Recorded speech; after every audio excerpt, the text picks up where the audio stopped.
کیسے جائے گا؟ دو طریقوں سے پہچانا جاتا ہے، آیات مستور اور آیات منظور۔ آیات مستور یعنی کہ جو قرآن مجید کے اندر آیتیں لکھی ہوئی ہے، ان آیتوں کو پڑھ کر اس سے علم حاصل کر کے ہم اللہ رب العالمین کو پہچان سکتے ہیں۔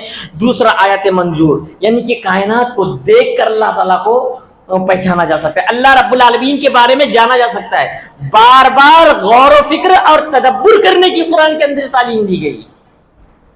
کافر اور مومن سائنسداں کے اندر فرق کیا جانتے ہیں؟ کافر سائنسداں جب کائنات پہ غور و فکر کرتا ہے نا تو الجھ کر رہ جاتا ہے، لیکن مومن سائنسداں جب کائنات کے اندر غور و فکر کرتا ہے تو اللہ رب العالمین کے کرشموں کو دیکھتا ہے، اللہ کی قدرت کو دیکھتا ہے، کتنا عظیم ہے۔ اور ایک اہم بات یاد رکھیے، اللہ کے نبی صلی اللہ علیہ وسلم نے فرمایا لا تفکروا فی آلاء اللہ، تفکروا فی آلاء اللہ ولا تفکروا فی اللہ، کہ تم اللہ کی مخلوقات میں غور و فکر کرو، تم اللہ رب العالمین کی ذات میں غور و فکر مت کرو، کیونکہ کسی انسان کو یہ صلاحیت اور سمجھ نہیں دی گئی کہ وہ اللہ تعالیٰ کے بارے میں سوچے۔ آپ کو اتنا فہم اور ادراک نہیں دی گئی آپ اللہ کے بارے میں سوچیں، آپ صرف اللہ رب العالمین کی بنائی ہوئی چیزوں کے بارے میں سوچیں۔ اللہ تعالیٰ قرآن مجید کے اندر فرماتا ہے وَيَتَفَكَّرُونَ فِي خَلْقِ السَّمَاوَاتِ وَالْأَرْضِ، کہ مومن کیا کرتے ہیں؟ زمین اور آسمان کی پیدائش میں غور و فکر کرتے ہیں اور کہتے ہیں ربنا ما خلقت ھذا باطلا، اے ہمارے رب تو نے ان کو باطل پیدا نہیں کیا، یہ باطل پیدا نہیں کیے۔ کبھی ایسا نیا اینڈرائڈ موبائل آیا تو غور سے دیکھتے کیا بھاری فیچرز ہیں، بہت بھاری بنایا والا، کوئی سی ایک دم اسپیشل گاڑی آ گئی، کوئی اسپیشل چیز آ گئی تو ہم تعجب سے دیکھتے ہیں بہت خاص ہے، بہت اچھے فیچرز ہیں اس کے اندر۔ اللہ رب العالمین نے جو کائنات بنائی ہے، اللہ رب العالمین نے اس میں غور و فکر کرنے کی تعلیم دی ہے۔ یاد رکھیے اللہ کی جو مخلوق ہے اس سے غور و فکر کرنے سے کیا ہوتا ہے؟ اللہ رب العالمین کا علم حاصل ہوتا ہے، اس کے کتنے فائدے ہوتے ہیں جو میں ابھی ذکر کرتے چلوں۔ اللہ کی ایک مخلوق فرشتے ہیں، جبرائیل علیہ السلام۔ اللہ کے نبی فرماتے ہیں میں نے جبرائیل کو 600 پروں کے ساتھ دیکھا، جبرائیل کو 600 پروں کے ساتھ دیکھا، ایک پر اتنا بڑا ہے کہ ساری کائنات کو ڈھانپ لے، ایک پر اتنا بڑا ہے ساری کائنات کو ڈھانپ لے۔ سوچیے اس کے بنانے والے کی قوت کا کیا نام۔ اسرافیل علیہ السلام کیا کیے ہیں؟ سور میں منہ لگا کر کھڑے ہوئے ہیں، سور میں منہ لگا کے کھڑے ہیں۔ اللہ رب العالمین کی طرف کیا نگاہیں ہیں، دیکھ نہیں رہے بلکہ نگاہیں اس طرف، کس طرف؟ پلک نہیں مارتے، کیوں نہیں مارتے؟ کہ اللہ کا حکم آ جائے اور میں بے خبر نہ ہو جاؤں۔ اسرافیل علیہ السلام کی طاقت و قوت کا اندازہ لگائیے کہ جب سور پھونکیں گے ساری دنیا فنا، ساری دنیا فنا۔ آپ ایک پہاڑ کو فنا نہیں کر سکتے، آپ ایک پہاڑ کو فنا نہیں کر سکتے۔ اسرافیل علیہ السلام کی طاقت و قوت کا اندازہ لگائیے، صرف پھونک میں طاقت ہے، پھونک میں اتنی طاقت ہے کہ روئے زمین کے تمام انسان، جنات، جاندار، درخت، چرند پرند، پہاڑ، آسمان، زمین، سورج، چاند سب فنا ہو جائے، سب فنا ہو جائے۔ سوچیے اس کی بنانے والی کی قوت کا کیا عالم ہوگا۔ اللہ کی یہ جو زمین ہے اتنی بڑی، ہم اچھے سے جانتے ہیں اس زمین سے کئی گنا بڑا سورج ہے، کئی لاکھ گنا بڑا سورج ہے۔ سورج سے کئی لاکھ گنا بڑا کیا ہے؟ آسمان ہے۔ آسمان میں سورج کتنا دکھتا ہے؟ ذرا سا دکھتا ہے۔ آسمان میں 4 انگل جگہ باقی نہیں جہاں فرشتوں نے سجدہ کیے ہوئے نہیں۔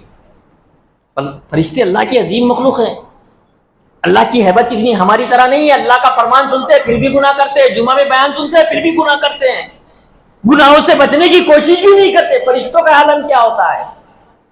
اللہ رب العالمین جب کوئی حکم نازل کرتا ہے سارے فرشتے بے ہوش ہو جاتے ہیں، سارے فرشتے بے ہوش ہو جاتے ہیں۔ اللہ کی عظمت دیکھیے، سارے فرشتے بے ہوش ہو جاتے ہیں۔ سب سے پہلے جس کو ہوش آتا ہے وہ جبرائیل علیہ السلام ہوتے ہیں۔ جب اللہ کی حکم کی ہیبت دور ہونے لگتی ہے، اللہ کی عظمت کی ہیبت دور ہونے لگتی ہے، جب ہوش آنے لگتا ہے تو ایک فرشتہ دوسرے فرشتے سے کہتا ہے رب العالمین نے کیا فرمایا، دوسرا فرشتہ کہتا ہے اللہ نے حق فرمایا ہے، وہ بلند اور عظمت والا۔ سوچیے کتنی عظیم مخلوق اللہ کے احکامات کے سامنے بے ہوش ہو جاتی ہے۔ آپ گناہ کرتے ہوئے ذرا فرق نہیں پڑتا۔ بتانا مقصد یہ تھا کہ زمین سے کئی گنا بڑا سورج، سورج سے کئی گنا بڑا آسمان۔ اللہ کے نبی صلی اللہ علیہ وسلم فرماتے ہیں اللہ نے جو کرسی ہے اللہ رب العالمین کی، وسیع کرسی السماواتی، اللہ کی کرسی کے سامنے زمین اور آسمان، ساری کائنات کی حیثیت ایسی ہے جیسے ایک ریگستان میں ایک انگوٹھی کی حیثیت ہوتی ہے. کرسی اتنی بڑی ہے, وسیع کرسی السماواتی والا, اور اس کرسی پر جس عرش پر کرسی ہے, جس عرش پر کرسی ہے, اس عرش کا یہ عالم ہے کہ اس عرش کے سامنے کرسی کی حیثیت ایسی ہے جیسے ایک بڑے ریگستان میں چھلے کی حیثیت ہوتی ہے.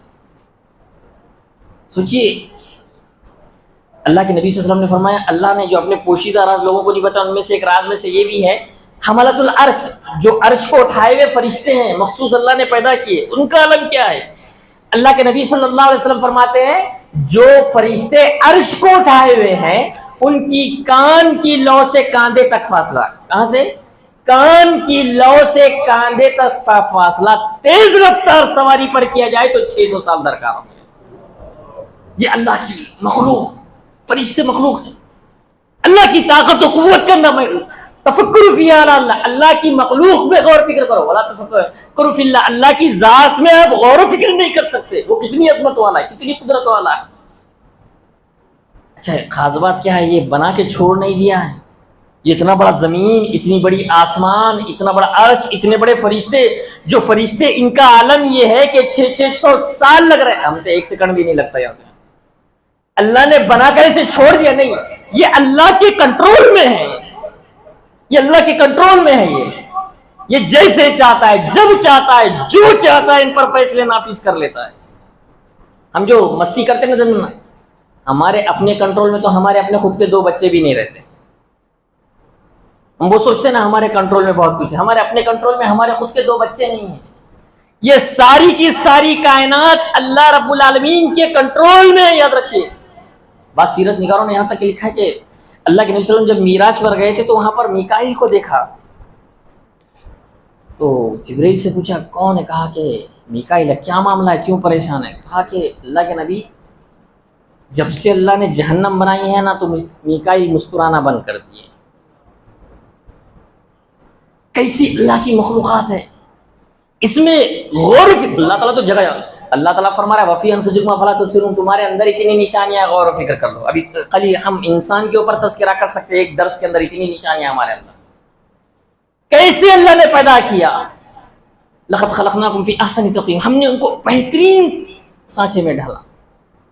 ہم پارلے جی کا بسکٹ کا پوڑا کھاتے ہیں نا, پارلے جی بسکٹ میں اگر 10 بسکٹ ہے نا تو 10 کے 10 سیم رہتے ہیں, رنگ میں, مزے میں, وزن میں, ٹیسٹ میں. ایسا نہیں ہوتا پہلے بسکٹ کا وزن اور لاسٹ بسکٹ کا وزن الگ ہے یا دوسرے بسکٹ میں الگ ہے, کیونکہ ایک ہی ڈائی ہے, ایک ہی مشین ہے, ایک ہی طریقے کے سب نکلتے ہیں. لیکن اللہ کی قدرت دیکھیے, ایک عورت ہوتی ہے 10 بچے پیدا ہوتے ہیں, 10 کے 10 الگ ہیں. ایسا نہیں کہ ناک پیچھے لگا دیا اور سر آگے لگا دیا اور پیر اوپر کر دیا, 10 کو الگ الگ شناخت کے لیے. 10 بچے 10 کے 10 الگ ہیں. اتنا ڈفرنس ہے کہ آواز تک الگ ہے, آواز تک الگ ہے. کئی خراب آوازوں میں بھی انسان پہچان لیتا ہے کہ فلاں انسان کی آواز, اگر وہ اس سے ملا ہوگا. ایک ٹھیلے کے اوپر, گاڑی کے اوپر اگر 1000 ٹماٹے تو ہر ٹماٹا دوسرے ٹماٹے سے جدا ہے. ایک درخت کا ہر پتا دوسرے پتے سے جدا ہے. اس کی قدرت دیکھیے, اس کی کاریگری دیکھیے. اللہ کی مخلوقات میں اگر آپ غور و فکر کریں گے تو اللہ کے قریب چلے جائیں گے. اللہ کے نبی صلی اللہ علیہ وسلم دھیان لگاتے تھے, اللہ کی مخلوقات میں غور و فکر کرتے تھے. ابراہیم علیہ السلام, ان کے بارے میں ہم پڑھتے تھے, غور و فکر. سب سے پہلے سورج کو دیکھا, یہ بڑا, یہ میرا رب ہوگا, چاند میرا رب ہوگا. وہ کیا کرتے تھے, اللہ کی مخلوقات میں غور و فکر کرتے تھے. اللہ کے کتنے قریب ہو گئے. ابراہیم علیہ السلام اللہ کے اتنے قریب ہو گئے کہ اللہ رب العالمین نے ابراہیم علیہ السلام کو خلیل بنایا. بار بار ہم سنتے ہیں خلیل, خلیل کوئی معمولی چیز نہیں. عربی میں صدیق دوست کو کہتے ہیں, خلیل بھی دوست کو کہتے ہیں. دنیا میں کوئی کسی کا خلیل نہیں بن سکتا, کوئی نہیں بن سکتا, کوئی نہیں بن سکتا, کبھی نہیں بن سکتا. ایسا دوست جس کے دل میں اللہ رب العالمین کی محبت کے علاوہ اب کسی کی محبت کے لیے گنجائش باقی نہ رہے, نہ باپ کے لیے, نہ بیوی کے لیے, نہ بچوں کے لیے, کسی کے لیے باقی نہ رہے. ایسا دوست اسے خلیل کہا جاتا ہے. اس کا اندازہ اس بات سے بھی لگا سکتے ہیں, اللہ کے نبی کے جگری دوست کون تھے, ابو بکر. سب کو معلوم ہے جگری دوست, یار غار. اللہ کے نبی ان کے بارے میں فرماتے ہیں اگر روئے زمین پر میں کسی کو اپنا خلیل بناتا تو ابو بکر کو بناتا. لیکن آپ نے ابو بکر کو خلیل نہیں بنایا کیونکہ وہ بھی اس مقام پر نہیں پہنچ سکے جس مقام پر ابراہیم علیہ السلام اللہ تعالیٰ کے دوست بن گئے. اتنا بڑا مقام کس وجہ سے؟ اللہ کی مخلوقات میں غور و فکر کرتے تھے, اللہ کی عظمت اور جلالت ان کے دلوں میں بیٹھی ہوئی تھی. آپ کی زندگی تبدیل ہو جائے گی جب اللہ کو آپ جیسا پہچاننے کا ویسا پہچانیں گے. آج بھی اللہ تعالیٰ پر ہمارا ایمان نہیں ہے, صرف زبان سے ایمان ہے, دلوں میں ایمان نہیں ہے. وہ جب چاہتا ہے, جو چاہتا ہے, جیسے چاہتا ہے, جہاں چاہتا ہے, اپنے فیصلے نافذ کر لیتا ہے. میں بار بار کہتا ہوں کہ ابھی ہندوستان گورنمنٹ اگر ٹیکس بڑھائی تو ہم احتجاج کر لیتے ہیں, چیخ پکار کر لیتے ہیں, کمیٹی کچھ کام کرے تو آ کے ہم دھنگانا کر لیتے ہیں. اب گرمی بڑھ گئی تو کبھی ہم سوچے کہ اللہ تعالیٰ کو اپلیکیشن لکھ کے دے دے, کیا بات ہے بہت گرمی ہو رہی ہے, سمجھ میں نہیں آ رہا ہے, یا بارش بہت ہو رہی ہے, اللہ تعالیٰ کیا تو کر رہا ہے, ایک اپلیکیشن لکھ کے بھیج دیں. بولنے کی تو بات چھوڑیے, سوچ بھی نہیں سکتے کہ ہم اللہ تعالیٰ سے کچھ.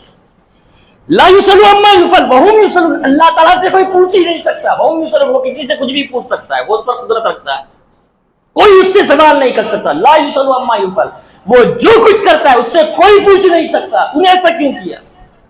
وهم یسألون, لیکن وہ کسی سے کچھ بھی پوچھ سکتا ہے, کچھ بھی پوچھ سکتا ہے. اللہ رب العالمین, یاد رکھیے کہ ہمیں اللہ رب العالمین, ابھی تو وقت نہیں ہے نا, تو میں فرشتے, جنات, انسان, یہ سب کے بارے میں ہم غور و فکر کر سکتے ہیں, ایک تفصیل طلب باتیں ہو سکتی. سمندر ہے, اس کی حیبت دیکھیے, اگر اللہ حکم دے تو طوفان آ جائے, اللہ حکم دے تو سارا سمندر اس کے ختم ہو جائے. اس کے بنانے والے کی حیبت کتنی ہونی چاہیے ہمارے دلوں میں, اس کے بنانے والے کی عظمت ہمارے دلوں کے اندر کتنی ہونا, یہ یاد رکھیے.